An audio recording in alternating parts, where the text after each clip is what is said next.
उत्तर प्रदेश जैसे राज्य की स्थिति जो है वह देश के अंदर अन्य राज्यों की तुलना में बहुत बेहतर स्थिति में है। महोदय, जहां उत्तर प्रदेश की बात करते हैं, उत्तर प्रदेश देश का और संभवतः दुनिया का पहला ऐसा भूभाग है जहां पर 86 से 90% भूभाग कृषि योग्य भूमि वह सिंचित है। नहरों से,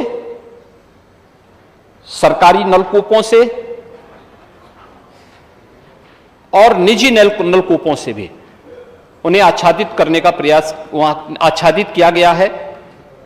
और उसी का परिणाम है कि अगर हम देखेंगे तो अब तक कृषि जो हमारे पास जो डाटा है उसके अनुसार अगर हम देखेंगे तो कृषि बुवाई का जो सामान्य प्रतिशत है वह लगभग 88% फसलों को किसानों ने उसकी बुवाई हुई है और धान की नर्सरी भी लगभग 100% नर्सरी अब तक लग चुकी है।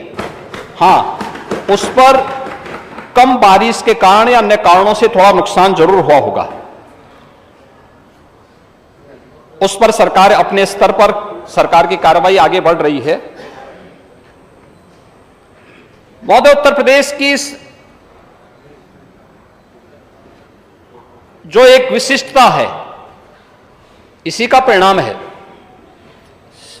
सिंचाई की अतिरिक्त सुविधा होने, अतिरिक्त विकल्प होने का परिणाम क्या है? देश के कुल कृषि योग्य जो भूमि है वो 11% भूमि उत्तर प्रदेश के अंदर है। देश की आबादी का 16% आबादी उत्तर प्रदेश में निवास करती है, लेकिन देश की कुल खाद्यान्न आपूर्ति यानी खाद्यान्न का जो उत्पादन है उत्तर प्रदेश में 20% होता है। यानी 11% कृषि योग्य भूमि पर उत्तर प्रदेश का अन्नदाता किसान 20% अन्न उत्पादन करता है। और 20% अन्न उत्पादन का मतलब यह दिखाता है कि उत्तर प्रदेश के किसान ने अपने परिश्रम से, अपने पुरुषार्थ से उत्तर प्रदेश को आगे बढ़ाने में अपने स्तर पर किसी भी प्रकार की कोताही नहीं की। सरकार लगातार इस दिशा में अपने स्तर पर प्रयास कर रही है कि किसानों को अधिक से अधिक सुविधाएं दे सकें। और इस दिशा में जो सरकार के स्तर पर अब तक प्रयास प्रारंभ हुए हैं, इसमें अगर हम बाढ़ और सूखा से संबंधित बात करें,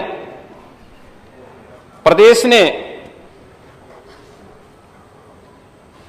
गत वर्ष की तुलना में अगर आप देखेंगे, इस वर्ष ही अब तक प्रदेश ने उन किसानों को मुआवजा देने का कार्य प्रारंभ किया है जो पहले चरण में आपदा की चपेट में आए हैं और उन्हें अभी तक किसान ने मुआवजा देने की कार्रवाई प्रारंभ कर दी है। और इस सरकार लगातार इस दिशा में 2017 से ही कार्य कर रही है। अगर हम देखेंगे 2017 में 61,320 किसानों को लगभग 60 करोड़ रुपए का मुआवजा, यानी सूखा या बाढ़ के कारण जिन किसानों को नुकसान हुआ था वो मुआवजा सरकार ने उपलब्ध करवाया था। इसी प्रकार से 2018-19 में भी प्रदेश के 3,84,113 किसानों को 212 करोड़ रुपए से अधिक का मुआवजा उपलब्ध कराया गया। इसमें ज्यादातर जो मुआवजा था वह सूखा से संबंधित था। सूखे से पीड़ित जो किसान थे उन लोगों को यह मुआवजा उपलब्ध करवाया गया। प्रदेश सरकार ने 19-20 में भी 64 करोड़ 32 लाख का मुआवजा अन्नदाता किसानों को उपलब्ध करवाया गया। ये बाढ़ के कारण जो पीड़ित किसान थे उन लोगों को। 20-21 में भी प्रदेश सरकार ने 120 करोड़ का मुआवजा किसानों को उपलब्ध करवाया था। यह 3,62,600 से अधिक किसानों को बाढ़ से जिनकी फसलों को नुकसान हुआ था उन किसानों को उपलब्ध कराया। और 21-22 में भी प्रदेश सरकार ने 475 करोड़ रुपए 13,94,900 से अधिक किसानों को बाढ़ के कारण और ओलावृष्टि के कारण जो उन्हें फसल को नुकसान हुआ था उसके लिए उन्हें कंपनसेशन दिया। 22-23 में भी प्रदेश सरकार ने 427 करोड़ रुपए प्रदेश के 12,14,000 से अधिक किसानों को मुआवजे के रूप में वितरित किए, जिनमें बाढ़ और ओलावृष्टि के कारण, अतिवृष्टि के कारण जिन किसानों को नुकसान हुआ था उसके लिए कंपनसेशन दिया है। और अब तक 8,400 से अधिक किसानों को प्रदेश सरकार बाढ़ के कारण जो क्षति हुई है उसका कंपनसेशन उपलब्ध करवा चुकी है। नेता विरोधी दल इन गरीबों की बात कर रहे थे। इंसेफ्लाइटिस से पूर्वी उत्तर प्रदेश में 40 वर्ष में 50,000 बच्चों की मौत हुई थी। 4 बार समाजवादी पार्टी को भी प्रदेश में मुख्यमंत्री के रूप में कार्य करने का अवसर प्राप्त हुआ था।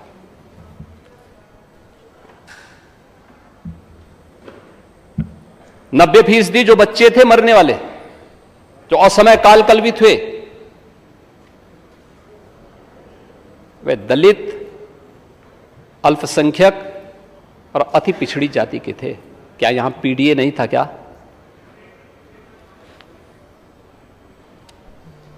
क्या कर रहे थे? 4 बार मुख्यमंत्री बनने के बाद भी आप लोगों ने उसका समाधान नहीं निकाल पाए।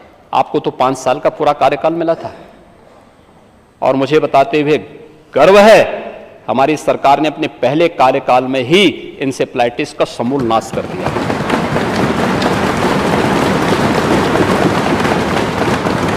आज आप जाइए कुशीनगर में, महाराजगंज में, देवरिया में, गोरखपुर में, सिद्धार्थनगर में, संत कबीर नगर में, बस्ती, बहराइच, बलरामपुर, श्रावस्ती, गोंडा, लखीमपुर खीरी, पीलीभीत या फिर सहारनपुर तक आप चले जाइए,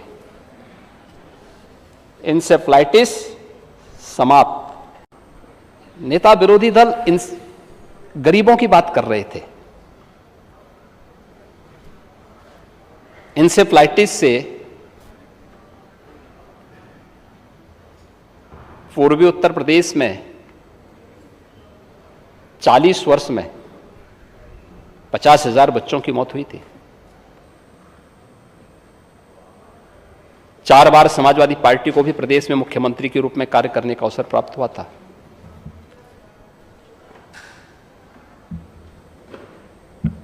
नब्बे फीसदी जो बच्चे थे मरने वाले, जो असमय काल कलवित हुए, वे दलित, अल्पसंख्यक और अति पिछड़ी जाति के थे। क्या यहां पीडीए नहीं था क्या?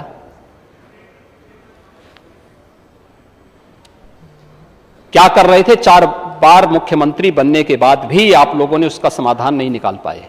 आपको तो 5 साल का पूरा कार्यकाल मिला था और मुझे बताते हुए गर्व है, हमारी सरकार ने अपने पहले कार्यकाल में ही इंसेफ्लाइटिस का समूल नाश कर दिया।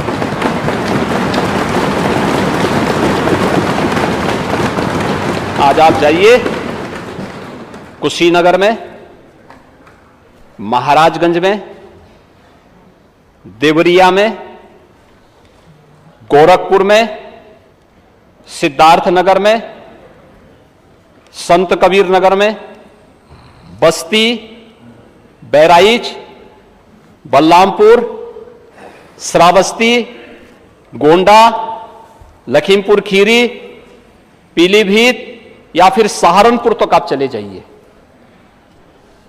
इंसेफ्लाइटिस समाप्त।